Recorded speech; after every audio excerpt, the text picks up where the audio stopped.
ஆண்டவராகிய இயேசுவின் நாமத்தில் தொலைக்காட்சி நேயர்களுக்கு அன்பின் வாழ்த்துக்கள். இந்த நாளின் செய்தி என்னவென்றால், ஏற்கனவே மாயான வாழ்வில் மகிழ்ச்சியா இருப்பது எப்படி என்பதை குறித்து ஏற்கனவே ஒரு செய்தி வெளியிட்டிருக்கிறேன். முதல் பாகம், 2ஆம் பாகம். பிரசங்கி 2ஆம் அதிகாரம் 22 24 வரை அந்த வார்த்தைகளை மையமாய்க் கொண்டு உங்களுடன் நான் பேசியிருக்கிறேன். இந்த ஊடகத்தில் நீங்கள் பார்க்க அன்பளிக்க இருக்கிறேன். இது இன்றைக்கு இந்த உலகத்திலே மகிழ்ச்சியா இருப்பது என்பது மிகப்பெரிய ஒரு கேள்வி. மாயான உலகிலே உண்மையான மகிழ்ச்சி எது, பொய்யான மகிழ்ச்சி எது?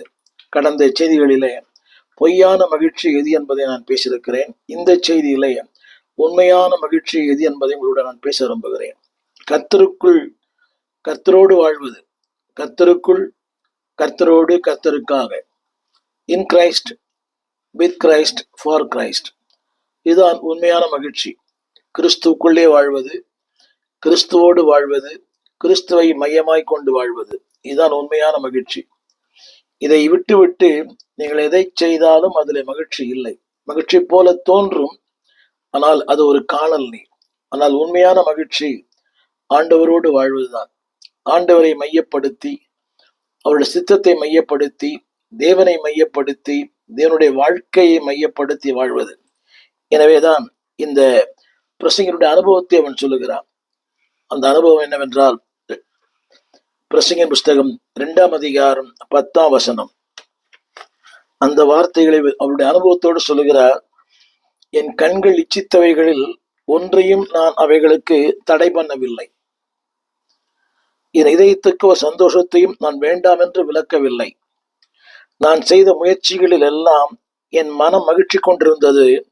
இதுவே என் பிரயாசங்களில் எல்லாவற்றிலும் எனக்கு வந்த பலன். இந்த வார்த்தை நன்றை கவனிக்க வேண்டும். என் கண்கள் இச்சித்தவைகளில் ஒன்றையும் நான் அவைகளுக்கு தடை பண்ணவில்லை. இதுதான் இன்றைய உலகம். எதையுமே தடை பண்ணுவதில்லை.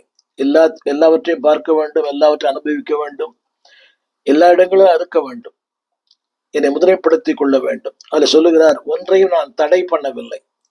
அடுத்த வார்த்தை, என் இருதயத்துக்கு ஒரு சந்தோஷத்தையும் நான் வேண்டாம் என்று விலக்கவில்லை.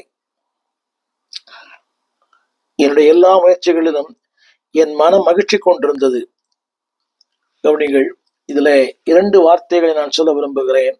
அன்பானவர்களே, உங்கள் மனம் மகிழ்ச்சி கொள்ளும்படியாய் இருக்கிறதா? பொய்யான மகிழ்ச்சி அல்ல, உண்மையான மகிழ்ச்சி. சில நேரங்களில் நமக்கே தெரியுது ஒரு போலியான மகிழ்ச்சி. ஒரு திரைப்படம் 2 மணி நேரம், ஒரு மதுபானம் ஒரு 6 மணி நேரம், ஒரு புகை ஒரு 5 நிமிடங்கள், எல்லாமே அதாவது நிறைவான மகிழ்ச்சியை தரவில்லை. நிறைவான மகிழ்ச்சியை தருகிறவர் ஆண்டவர் மட்டும்தான். 2 அவருடைய அனுபவத்தை அவர் சொல்லுகிறார். கவனிங்கள், நீங்கள் செய்கிற ஒன்றிலே எதை செய்தாலும் அதை மனரம்யமோடு செய்யுங்கள். அதுதான் மகிழ்ச்சி. அதற்குரிய பலனை தேவன் நிச்சயமாக உங்களுக்கு தருவார். இந்த ஊழியத்தில் இருக்கிற நீங்கள் எந்த பணி செய்தாலும், ஒருவேளை ஊடகத்தில் இருக்கலாம், நீங்கள் ஆராய நடத்தலாம், இசைக்கருவி வாசிக்கலாம், சபையில் ஏதோ சின்ன ஒரு வேலையை நீங்கள் செய்யலாம். அது ஒருவேளை கடைநிலை வேலையா இருக்கலாம். அந்த கடைநிலை வேலையிலும் உண்மையா நீங்கள் செய்யும் போது அதற்குரிய பலனை தேவன் உங்களுக்கும் தருவார், உங்கள் சந்ததிக்கும் தருவார். இதைத்தான் அந்த 2ஆம் அதிகாரம் 10ஆம் வசனத்துல வாசிக்கிறோம். there is a reward. அதுல ஒரு வார்த்தை எழுதப்பட்டிருக்கிறது, உங்கள் எல்லா பிரயாசங்களிலும் எல்லாவற்றிலும் உங்களுக்கு ஒரு பலன் உண்டு. அதான் உண்மையான மகிழ்ச்சி. உங்கள் பிரயாசங்கள், ஒருவேளை உங்களுக்கு நீங்கள் இருக்கிற இடத்துல உங்களுக்கு பாராட்டுகள் இல்லாமல் இருக்கலாம், அதற்கேற்ற புகழ் இல்லாமல் இருக்கலாம், உங்களை முதன்மைப்படுத்தாமல் இருக்கலாம், உங்களுடைய உண்மையை புரிந்து கொள்ளாமல் இருக்கலாம். இதான் இந்த உலகம். அப்படிப்பட்ட நிலைகளிலும் என் அன்பு தேவ பிள்ளைகளே, உங்கள் பிரயாசங்களில் எல்லாவற்றிலும் உங்களுக்கு பலன் உண்டு. What ever you are doing. இதைத்தான் ஆமோஸ்ல ஆண்டவர் சொல்லுகிறார், உன் செய்கைகளை எல்லாம் நான் அறிந்திருக்கிறேன். உங்களுடைய கிரியைகளுக்கு ஏற்ற பலனை தேவன் நிச்சயமாய் தருவார். ஏனென்றால் ரிசல்ட் மாறலாம், ரிவார்ட் மாறுவதில்லை. இங்கே பயன்படுத்தப்பட்ட வார்த்தை பலன் என்ற வார்த்தைக்கு ஆங்கிலத்தில் ரிவார்ட் என்ற வார்த்தை பயன்படுத்தப்பட்டிருக்கிறது. God will reward you. தேவன் நிச்சயமாய் உங்களுக்கு அதற்குரிய பலனை தருவார். இந்த நாளிலே அந்த உண்மையான மகிழ்ச்சி எதில் உண்டு என்பதை ஒரு 10 காரியங்களை உடன் பகிர்ந்து கொள்ளும்படி விரும்புகிறேன். முந்தின செய்தியிலே போலியான மகிழ்ச்சியை குறித்து பேசினேன். இதில் ஒரு உண்மையான மகிழ்ச்சியை குறித்து பேச விரும்புகிறேன். முதலாவது உண்மையான மகிழ்ச்சி என்னவென்றால், கவனியுங்கள், நீங்கள் செய்கிற சின்ன சின்ன காரியங்களில் கூட, even it's a simple thing, ஆனால் அந்த சின்ன காரியங்களை முழு பலத்தோடு முழு ஆசையோடு தேவனுக்கென்று செய்கிறேன் என்ற அந்த உணர்வோடு செய்யும் போது யூ வில் பிளெஸ்ட். அதான் உண்மையான மகிழ்ச்சி. பிரசங்கின் புஸ்தகம் 2ஆம் அதிகாரம் 24ஆம் வசனம். 2ஆம் அதிகாரம் 24ஆம் வசனம். அந்த வார்த்தை இப்படி சொல்லுகிறது: மனுஷன் புசித்து குடித்து தன் பிரயாசத்தின் பலனை அனுபவிப்பதை பார்க்கிலும் அவனுக்கு ஒரு நன்மையும் இல்லை, இதுவும் தேவனுடைய கரத்திலிருந்து வருகிறது என்று நான் கண்டேன். சற்று குழப்பமா இருக்கலாம். கவனியுங்கள், உங்கள் பிரயாசத்தின் பலனை நீங்கள் அனுபவிக்கிறீங்களே, அதான் மகிழ்ச்சி. இன்றைக்கு நம்முடைய பிரயாசத்தின் பலனை நாம் அனுபவிக்கிறதில்லை. ஆகாயில சொல்வது போல கடினமாய் உழைக்கிறார்கள், கொஞ்சமாய் அறுக்கிறார்கள், சம்பாதிக்கிறார்கள், ஆனால் பொத்தலான பையிலே போடுவது போல இருக்கிறது. அங்கே எல்லாம் வெறுமையாய் இருக்கிறது. இதற்கு காரணம் என்னவென்றால், தேவன் மையமாய் இல்லை.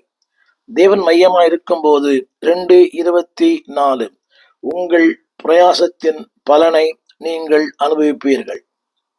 இதை கேட்டுக்கொண்ட அன்பு தேவ பிள்ளையே, ஆண்டவர் உங்கள் வாழ்க்கையின் மையமாய் இருந்தால் உங்கள் பிரயாசத்திற்குரிய பலன் உண்டு, நிச்சயமாகவே. இதைத்தான் வேதத்தில் வாசிக்கிறோம், உன் கிரியைகளுக்கு பலன் உண்டு என்று கர்த்தர் சொல்லுகிறார். உங்கள் கிரியைகளுக்கு நிச்சயமாய் பலன் உண்டு. அதுல ஒரு வசனம் சொல்லுகிறது, உங்கள் பிரயாசத்தின் பலனை நீங்கள் அனுபவிப்பீர்கள்.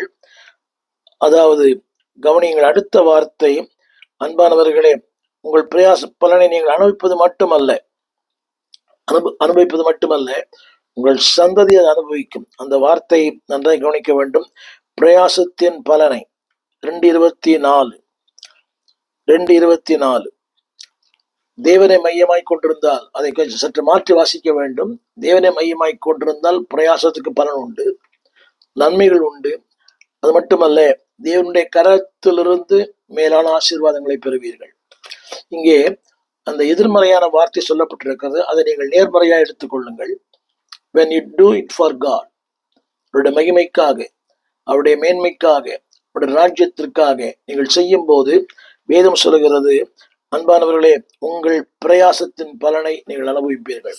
ஒரு 10 மகிழ்ச்சி, உண்மையான மகிழ்ச்சி சொல்லுகிறேன். நம்பர் 1, ஆண்டவருக்கு என்று செய்யும் போது அந்த பிரயாசத்தின் பலனை நீங்கள் அனுபவிப்பீர்கள். ஆங்கிலத்தில் இந்த வார்த்தை இப்படி சொல்லுகிறது, ஈவன் சிம்பிள் திங்ஸ், சின்ன காரியமா இருக்கலாம், you will get the reward. 2வது குறிப்பு, அன்பான தேவ பிள்ளையே, நீங்கள் எதை செய்தாலும் மகிழ்ச்சியோடு செய்யுங்கள். அதைத்தான் வேதம் சொல்லுகிறது, முறுமுறுப்பு இல்லாமலும் தர்க்கிப்பு இல்லாமலும். நோ டிபேட், பட்டிமன்றம் வேண்டாம். எனக்கு இந்த வேலையை கொடுத்துட்டாரு, எனக்கே தர்றாரு, நான் என்ன எவ்வளவு பேர் சும்மா இருக்கிறாங்க, எனக்கு மட்டும் இந்த வேலையா? இல்லை, ஆண்டவர் உங்களுக்கு என்ன வேலையை கொடுத்திருக்கிறாரோ அதை மகிழ்ச்சியோடு செய்யுங்கள். அதுதான் வாழ்க்கையின் மாயான உலகத்துல மெய்யான மகிழ்ச்சி. 25ஆம் வசனம் அது சொல்லப்பட்டிருக்கிறது, என்னை பார்க்கிலும் சம்பிரமாய் சாப்பிடத்தக்கவன் யார்? அதுல சொல்லப்பட்டிருக்கிறது, மற்றவர்களை பார்க்கிலும் நீங்கள் சம்பீரமாய் கம்பீரமாய் மகிழ்ச்சியோடு நீங்கள் சாப்பிடுவீர்கள். இந்த வார்த்தை நன்றாக கவனிக்க வேண்டும். It's a negative word. ஆனால் தேவனுக்கென்று அதை செய்வீரனால், தேவனுக்காக, தேவனோடு செய்வதனால் என்ன சொல்லப்படுது, உங்களை பார்க்கிலும் சம்பிரமாய் சாப்பிடத்தக்கவன் பூமியில ஒருவனும் இல்லை. எவ்வளவு பெரிய மேன்மை! இன்றைக்கு அநேகருக்கு எல்லாம் இருக்கிறது, ஆனால் அதை சாப்பிட முடியவில்லை. ஏதோ ஒரு வியாதி, உப்பு, சர்க்கரை, கொலஸ்ட்ரால், ஏதோ ஒரு வியாதி. ஆனால் ஆண்டவருக்கு செய்யும் போது அந்த வார்த்தை சொல்லுகிறேன், அதாவது உங்களை பார்க்கிலும் மகிழ்ச்சியா இந்த பூமியில வாழ்கிற மக்கள் யாருமே இல்லை. ஒரு ஆமீன் சொல்வீங்களா? when you do it for God with the grateful heart, முழு மனதோடு, முழு ஆத்துமாவோடு, முழு பலத்தோடு ஆண்டவருக்கென்று அதை நீங்கள் செய்தால், வேதம் சொல்லுகிறது, தேவன் மற்றவர்களை காட்டிலும் உங்களை இந்த பூமியிலே சிறப்பாய் அற்புதமாய் உங்களை வாழச் செய்வார். நீங்கள் பேர் சொல்லும் மனிதர்களாய் மாற்றப்படுவீர்கள். Do it with wholehearted, whatever it may be, simple things and great things. நீங்கள் எதை செய்தாலும் அன்பானவர்களே கவனியுங்கள், உங்கள் கொடுத்த திறமைகளிலே உங்கள் வேலைகளிலே மகிழ்ச்சியாயிருங்கள். Enjoy your work. சின்ன வேலையா இருக்கலாம், அற்பமான வேலையா இருக்கலாம், ஒரு எளிமையான வேலையா இருக்கலாம். என்ஜாய், அதை நீங்கள் மகிழ்ச்சியோடு செய்யுங்கள், மனநிறைவோடு செய்யுங்கள். தேவனுடைய நிறைவான சம்பூர்ண மகிழ்ச்சியை நீங்கள் பெறுவீர்கள். மாயான உலகத்திலே மகிழ்ச்சியா இருக்க வேண்டுமானால் do it with grateful heart. மகிழ்ச்சியோடு, சந்தோஷத்தோடு, மனநிறைவோடு, தர்க்கிப்பு இல்லாமல், முறுமுறுப்பு இல்லாமல், அடுத்தவர்களை குறை சொல்லாமல். இல்லை, இந்த வேலை எனக்கு தந்தாரே, அவருக்கு நன்றி. எத்தனையோ பேருக்கு அந்த திறமையில் இருக்கிறது, ஆனால் எனக்கு இந்த பாக்கியத்தை தந்தாரே, இந்த ஊடகத்தில் பேச, இந்த ஊடகத்தில் பணியாற்ற, அவருடைய ஊழியத்தை செய்ய, அவருடைய ஊழியத்தில் என்னையும் ஒரு பங்குதாரராய் மாற்றி இருக்கிறாரே, பி ரிஜாய்ஸ், அதில் மகிழ்ச்சியா இருங்கள். மூன்றாவது, மாயான உலகத்தில் மெய்யான மகிழ்ச்சி என்னவென்றால், மூன்றாவது, தேவன் தந்த ஞானம், தேவன் தந்த அறிவு, தேவன் தந்த பலன், தேவன் தந்த ஆரோக்கியம் அத்தனையும் அவருக்காக செலவழியுங்கள். இதுதான் மாயான உலகத்திலே மெய்யான மகிழ்ச்சி. திரும்ப சொல்லுகிறேன், தேவன் கொடுத்த ஞானம், தேவன் கொடுத்த அறிவு, தேவன் கொடுத்த திறமை, தேவன் கொடுத்த மேன்மை அத்தனையும் தேவனுக்காக செலவழித்து பாருங்கள். You will have a great joy in your life. உங்களுடைய வாழ்க்கையிலே ஒரு நிறைவான மகிழ்ச்சியை அடைவீர்கள். The ability that God has given. அடுத்தவர்களுக்கு இல்லாத ஒரு திறமை கர்த்தர் கொடுத்திருக்கிறார், ஞானத்தை கொடுத்திருக்கிறார்.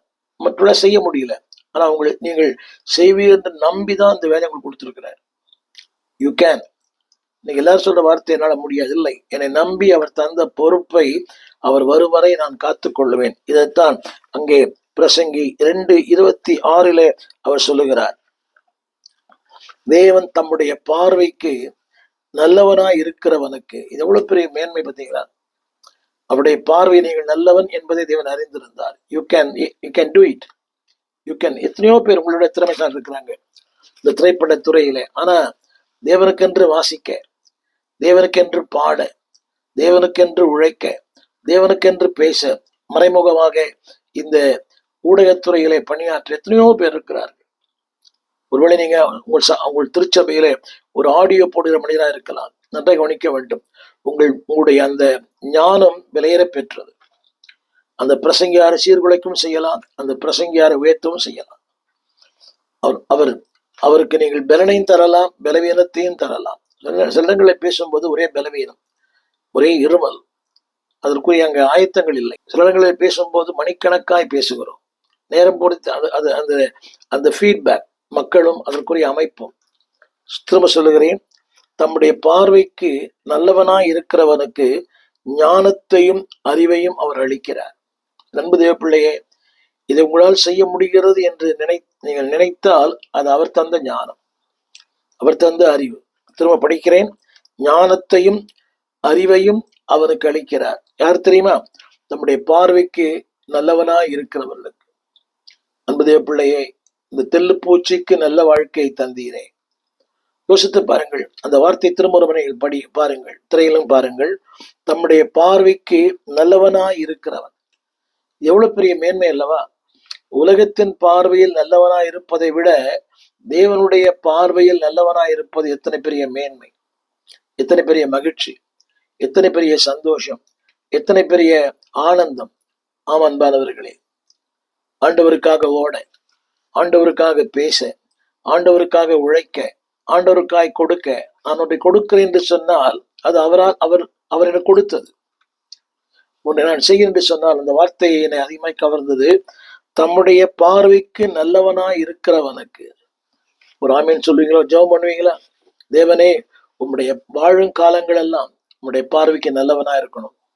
உலகத்தின் நல்லவனா இருப்பது அல்ல. ஒரு வாசகத்தை வாசித்தேன். Don't try to please to others, try to please yourself. அடுத்தவர்களுக்கு நல்லவனா இருக்க விரும்பாதே, உனக்கு நீ நல்லவனாயிரு. அது போலியான வாழ்க்கை அல்ல. அடுத்தவர்களுக்கு நல்லவனா இருக்கிறது ரொம்ப கடினம். ஆண்டவருக்கு நல்லவனாயிரு, உனக்கு நீ உங்களுக்கே தெரியும் the life that you are leading. நீங்கள் வாழும் வாழ்க்கை, உங்கள் பாதை எல்லாம் உங்களுக்கு தெரியும். தேவன் சொல்லுகிறார், அன்பானவர்களே, அடுத்து பாவம் செய்கிறவனுக்கோ கவனியங்கள், அதாவது அவனுக்கு தொல்லையும் மாயையும் சஞ்சலத்தையும் வைக்கிறார். 2 வார்த்தை. பாவம் செய்கிறவனுக்கு தொல்லை, சஞ்சலம். அடுத்து மனதுக்கு சஞ்சலம், வாழ்க்கையில தொல்லை. நான் சொல்ல வந்த கருத்து என்னவென்றால், மாயான உலகத்திலே மகிழ்ச்சியாய் வாழ வேண்டுமானால் தேவன் உங்களுக்கு எண்ணத்தை கொடுத்தார். அவர் தந்த அறிவு, அவர் தந்த ஞானம், இதையெல்லாம் தேவனுக்கு பயன்படுத்துங்கள். மாயான உலகத்திலே மகிழ்ச்சியாய் வாழ்வீர்கள். அடுத்த 4வது குறிப்பு, இந்த பூமியிலே துன்மார்க்க நிறைய சம்பாதிக்கலாம், ஆனா வாழ்க்கையின் முடிவிலே ஒன்றும் இல்லாம இருக்கும். ஆனா உங்களுக்கோ ஒண்ணுமே இல்லாம இருக்கலாம், ஆனா எல்லாவற்றையும் ஒன்றுதான் நீங்கள் இருக்க பண்ணுவீர்கள். அந்த வசனத்தை வாசிக்கிறேன், நன்றாய் கேளுங்கள். துன்மார்க்கன், பாவம் செய்கிறவனுக்கோ ஒரு வார்த்தை சொல்லப்பட்டிருக்கிறது, அவன் அவன் அவன் நல்லவனா இருக்கிறவனுக்கு வசமா வைத்து விட்டு போகிறான். இது எதிர்மறையா நான் இத்தனை சொல்ல விரும்புகிறேன். துன்மார்க்கனுக்கு தொல்லைகள் அதிகம். 2வது சஞ்சலங்கள் அதிகம். மாயான உலகத்துல நீங்கள் மகிழ்ச்சியாய் வாழ வேண்டுமானால் ஆரம்பத்தில் சொன்னது போல துன்மார்க்கரை பார்க்காதிருங்கள், அக்கிரமக்காரரை பார்க்காதிருங்கள், இந்த அநீதி செயலை பார்க்காதிருங்கள். 73ஆம் சங்கீதத்துல இந்த ஆசாப் சொல்லுகிறார். அங்கே ஒரு 4 கேட்டகரி, 4 கதாபாத்திரங்கள். அறிவாளி, செல்வம் படைத்தவன், ஞானம் உள்ளவன், அரசியல்வாதிகள். எல்லாரையும் பார்த்து கடைசியில் சொல்லுகிறான், ஒரு நிமிஷத்துல எவ்வளவு பாழாய் போகிறார்கள், எனக்கோ தேவனை அண்டிக் கொண்டிருப்பதே நலம். 73ஆம் சங்கீதத்துல ஒரு பலசாலி, ஒரு அறிவாளி, ஒரு பணம் படைத்தவன், ஆஸ்தியை பெருக பண்ணுகிறவன், இவளெல்லாம் பார்த்து அவர் நான் அவள் மேல் பொறாமை கொண்டேன். 73ஆம் சங்கீதத்துல வீம்புக்காரர் மேல் பொறாமை கொண்டேன். ஆனா கடைசியில ஒரு நொடிப்பொழுதுல அவர்கள் முடிவை கவனித்து உணரும் அளவும் அது எனக்கு விசனமா இருந்தது. நிறைய பேர் பார்க்கறது இல்லை, அடுத்தவங்க முடிவை பார்க்கறதே இல்லை.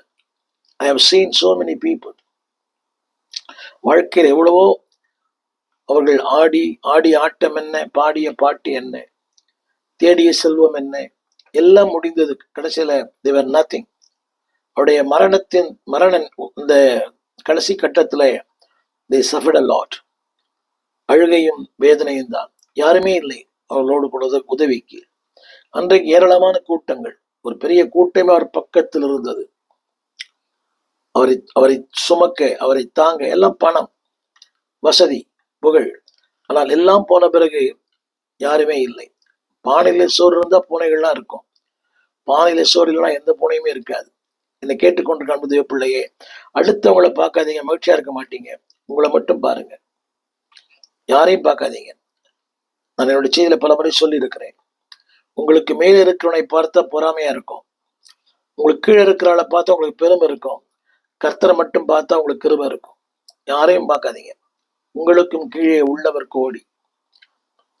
அது கொஞ்சம் நினைச்சு பாருங்க. உங்களுக்கு கீழே எவ்வளவு பேர் இருக்கிறாங்க, ஆனா அவங்களோட கர்த்தர் உங்களை மேலாக வைத்திருக்கிறார், உயரவாய் வைத்திருக்கிறார். உங்களோட மேலாட்களை பார்க்காதீங்க, அது மாயை. அவர் சொல்லுகிறார், மனதுக்கு சஞ்சலமா இருக்கிறது. மாயான உலகத்துல மகிழ்ச்சியாய் வாழ்வது, don't look others, look your self. அடுத்தவங்களை பார்க்காதீங்க, உங்களை மாத்திரம் பாருங்க. அடுத்து மாயான உலகத்துல மகிழ்ச்சியாய் வாழ்வது, முடிந்த அளவுக்கு நன்மை செய்யுங்கள். Do good. இதைத்தான் பிரசங்கள் அடிக்கடி வாசிக்கிறோம். உனக்கு நேரிடுகிறது எதுவோ, உங்களுக்கு முடியாத ஒண்ணு செய்ய வேண்டாம். உங்களுக்கு என்ன நேரிடுகிறது? உங்கள் கரங்களை தேவன் கொடுத்த அந்த செல்வம், உங்கள் கரங்களை தேவன் கொடுத்த அந்த வாழ்க்கை, வாட் யூ கேன். இல்லாத ஒன்றை செய்ய வேண்டிய அவசியம் இல்லை. 1000 பேருக்கு சோறு போடுறேன், அன்னதானம் பண்றேன், துணி எடுத்து கொடுக்குறேன், அது தேவையில்லை. உங்களால் என்ன செய்ய தேவன் பலன் கொடுத்திருக்கிறார். உன் கைக்கு நேரிடுகிறது எதுவோ அதை செய். வசனம் சொல்லுகிறது, பிரசங்கி 3ஆம் அதிகாரம் 12ஆம் வசனம், மகிழ்ச்சியா இருப்பதும் உயிரோடு இருக்கையில் நன்மை செய்வதும் அல்லாமல் வேறொரு நன்மை இல்லை. திரும்ப படிக்கிறேன், உயிரோடு இருக்கிற காலத்திலே நன்மை செய்யும். நன்மை செய்வது என்பது உங்களுடைய தகுதிக்கு ஏற்ப அன்பான வார்த்தை, கனிவான வார்த்தை, அடுத்துல விசாரிக்கிற வார்த்தை, வியாதியா இருக்கும் போது அவருக்காக போய் ஜெபிக்கிற வார்த்தை, உங்க சக்திக்கு மிஞ்சி எதிர்பார்ப்பதில்லை. பணத்தை இல்ல, வாட் யூ கேன். அன்பான வார்த்தை பேசலாம், கனிவான வார்த்தை பேசலாம், சோர்ந்து போன மக்களை தூக்கி எடுக்கலாம், இலக்கரித்து போன மக்களுக்கு இளைப்பாறுதலை தரலாம். What you can. உங்களால் என்ன முடியுமோ அதை செய்யுங்கள். அதுதான் வாழ்க்கையின் உண்மையான மகிழ்ச்சி. அடுத்து 7வது குறிப்பு, பிரசங்கி 3:22. அந்த வார்த்தை இப்படி சொல்லுகிறது. ஆரம்பத்தில் சொன்ன அந்த வசனம் தான் பிரசங்கி 3:22. மனுஷன் தன் செய்கைகளில் மகிழ்ச்சியா இருக்கும்படி. திரும்ப சொல்லுகிறேன், ஆரம்பத்தில் சொன்ன இதை, டூ வாட் யூ கேன். திரும்ப படிக்கிறேன், உங்கள் செய்கைகளிலே மகிழ்ச்சியா இருங்கள், சோர்ந்து போக வேண்டாம். Don't compare with any one. அடுத்தவரோடு உங்களை ஒப்பிட்டு பார்க்க வேண்டாம். நீங்கள் தான். அவரை போல பாட முடியல, அவரை போல பிரசங்கம் பண்ண முடியல, அவரை போல நான் இசைக்கறி வாசிக்க முடியவில்லை, வேண்டாம். உங்கள் செய்கைகளிலே மகிழ்ச்சியா இருங்கள். நான் கற்றுக்கொண்ட பாடம் இதுதான். நான் அவரை போல இல்லை, இவரை போல இல்லை, அழகு இல்லை, சௌந்தரியம் இல்லை, நிறம் இல்லை. No, what God has given. தேவன் உங்களுக்கு தந்த இந்த அழகு, உங்களுக்கு தந்த இந்த வாழ்க்கை, உங்களுக்கு தந்த இந்த உருவ அமைப்பு, அதுல மகிழ்ச்சியா இருங்கள், அதிலே சந்தோஷப்படுங்க. திரும்ப சொல்லுகிறேன், அதுல சொல்லப்பட்ட வார்த்தை, அன்பானவர்களே, தேவன் மனுஷன் தன் செய்கைகளில் மகிழ்ச்சியா இருக்க. நீங்க மகிழ்ச்சியா இருங்க. இதுதான் உங்களுக்கு என்ன முடியும் என்பது தேவனுக்கு தெரியும், என்ன முடியாது என்பது தேவனுக்கு தெரியும். உங்கள் சக்திக்கு மிஞ்சி உள்ளத்தில் எதிர்பார்ப்பதில்லை. வேதம் சொல்கிறது, நம்முடைய உருவம் இன்னதென்று அவர் அறிந்திருக்கிறார். He knows everything. He knows our ups and downs. அந்த வார்த்தை, உங்கள் செய்கைகளிலே மகிழ்ச்சியா இருங்கள். அடுத்த சிறப்பா செய்யறாங்க, பரவாயில்லை.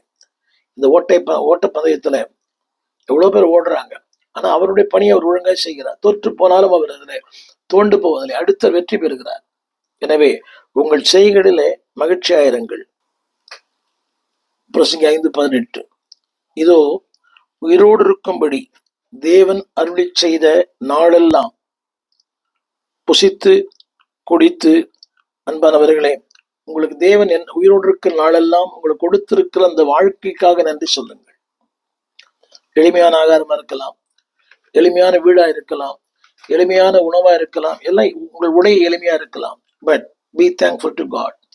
மாயான உலகத்துல மகிழ்ச்சியா வாழ வேண்டுமானால் தேவன் தந்த ஒவ்வொரு நாளுக்காக, ஒரு நேரத்திற்காக, அந்த வார்த்தையை படிக்கிறேன். அந்த வார்த்தை உயிரோடு இருக்கும்படி, எவ்வளவு பெரிய ஆசீர்வாதம் இல்லையா?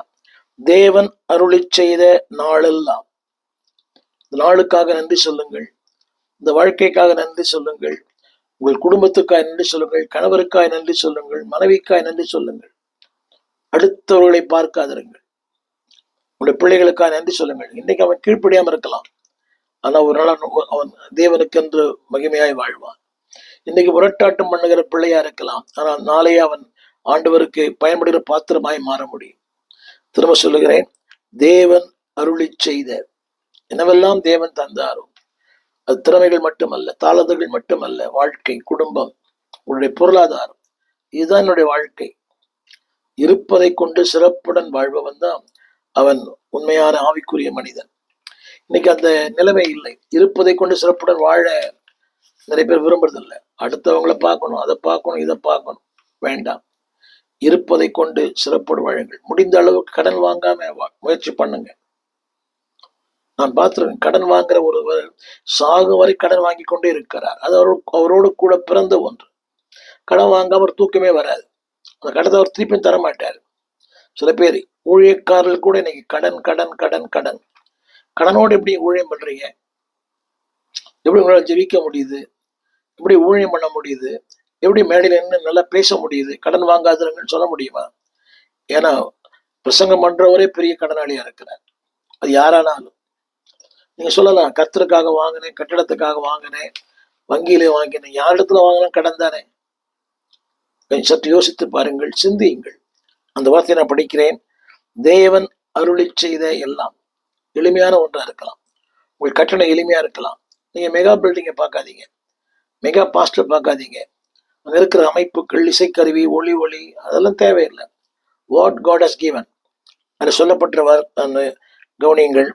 அதிலே அதை அனுபவியுங்கள். அதுவே நலமும் உத்தமமான காரியம். இது பேசுறீங்களா? அதுதான் நலமானது, உத்தமமானது. பிரசங்கி 5:18. இதுதான் என் பங்கு. அடுத்தவனுடைய பங்கை பற்றி I don't care about it. அவர் அப்படி இருக்கிறார், இப்படி இருக்கிறார், அவர் கார் வாங்கினார், வீடு வாங்கினார், பங்களா வாங்கினார். உங்கள் பங்கு என்னவோ 16ஆம் சங்கீதத்தில் எழுதப்பட்டிருக்கிறது. அவரே என் பங்கு, அவரே என் சுதந்திரம், அவரே எனக்கு எல்லாமா இருக்கிறார். உங்களுடைய பங்கு என்ன என்பதை சற்று யோசித்து பாருங்கள்.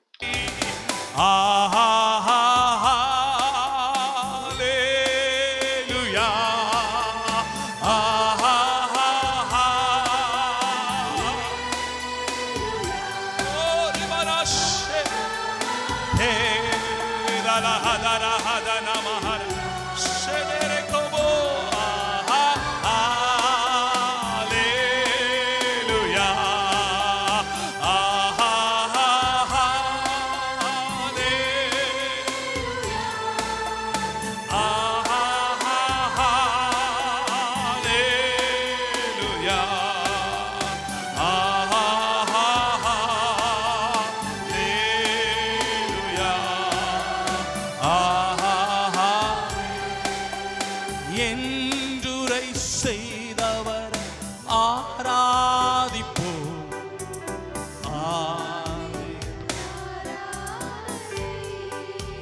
இயேசுவே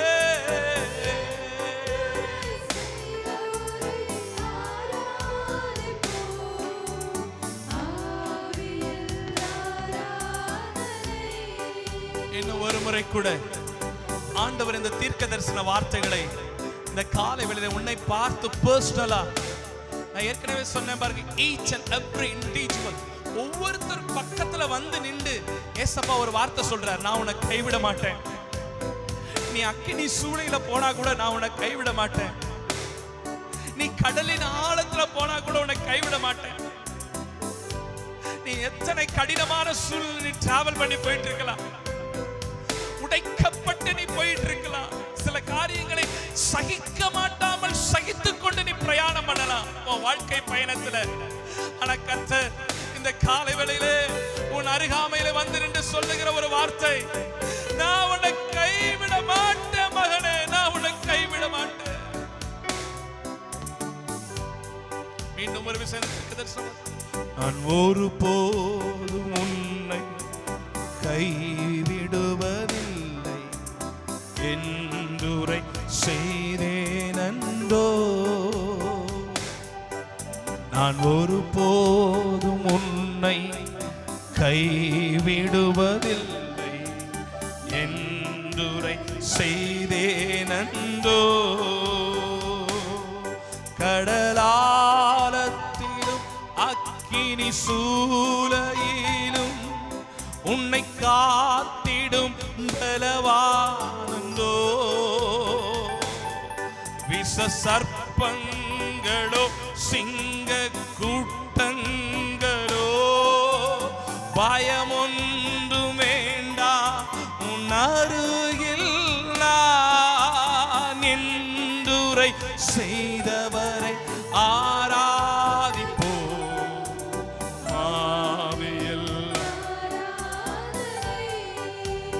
என்றுரை செய்தவரை என்றுரை செய்த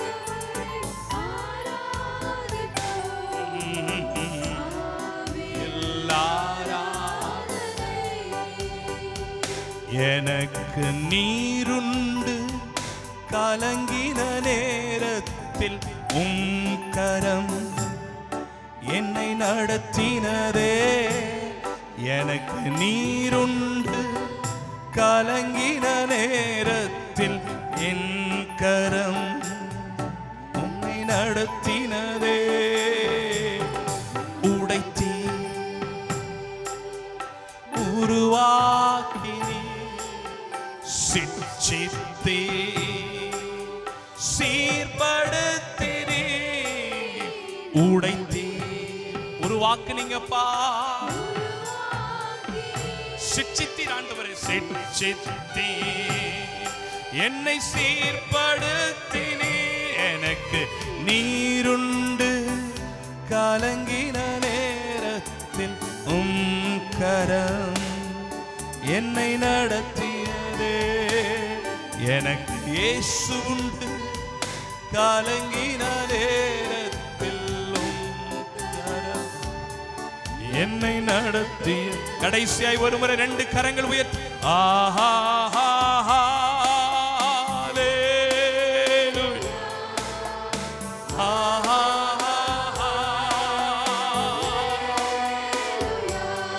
எங்கள் விலாசம் போதகர் ஸ்டீஃபன் தேவகுமார், திறந்த வாசல் சபை, நம்பர் 65, பரமானந்த தெரு, 7 கிணறு, சென்னை 600001.